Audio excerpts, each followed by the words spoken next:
నమశివాయ నమశివాయ నమశివాయ.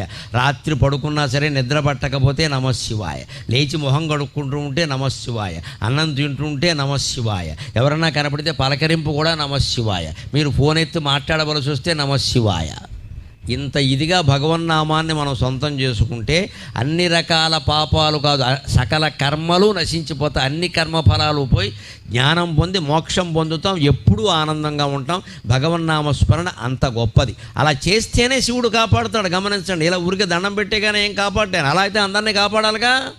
మనం చెయ్యాలి, ప్రార్థన చేయాలి ఖచ్చితంగా. అది ఆర్తితో జరగాలి, కన్నీళ్లు రావాలి ఖచ్చితంగా. ఆ కన్నీళ్లతోనే భగవంతుడి పాదాలు గడగాలి. అందుకే రోజు ఇళ్లల్లో కూడా కులభేదం లేకుండా, స్త్రీ పురుష భేదం లేకుండా అందరూ దేవతార్చన చెయ్యండి. బ్రాహ్మణులు చేసే దేవతార్చన వేరు. వారికి వంశపరంపరగా ఏదో వస్తుంది, వారి పద్ధతిలో వారు చేస్తారు. వారి బాధ్యతలు వారిని చేయనివ్వండి. వారిలాగా చేద్దామని